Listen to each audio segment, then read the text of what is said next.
โชคดีปัดเป่าภัยพิบัติปวงโรคาพยาธิสิ่งร้ายในกายมีจงแพ้ภัยมาไล่ไปจงแพ้ภัยมาไล่ไปผูกแขนเอิ้นควันมาควันยาชาจงมาไว้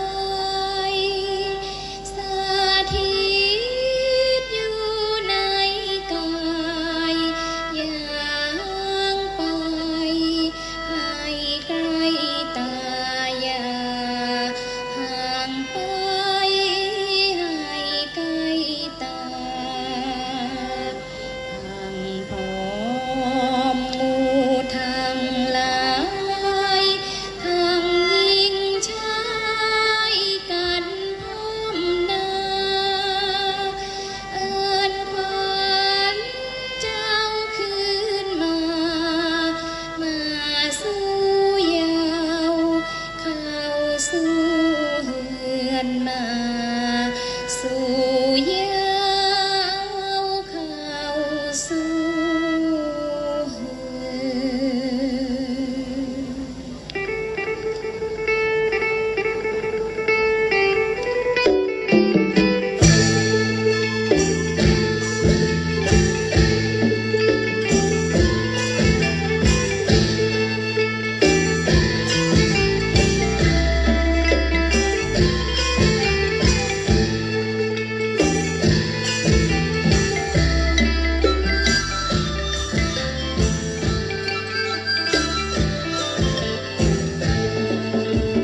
สี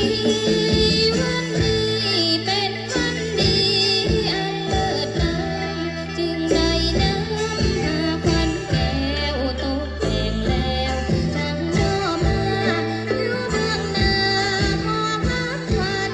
มีสุอันท้องพี่น้องมาเสสองห้องอันขวัญมาเยอะขวัญเอ้ยมาเยอะขวัญเจ้าเอ้ยมาเยอะขวัญเอ้ยมาเยอะขวัญเจ้าเอ้ย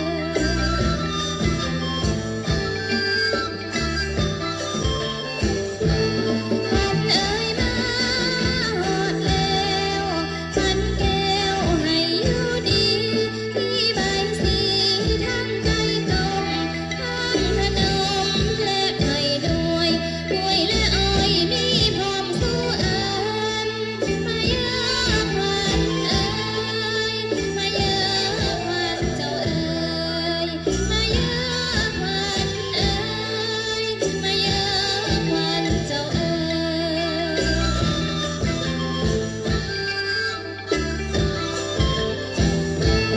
พันไปให้ลีลาลีลาพันไปหน้าให้ลีลายลีลายพันไปให้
ยนโรงเรียนน้ำพองค่ะ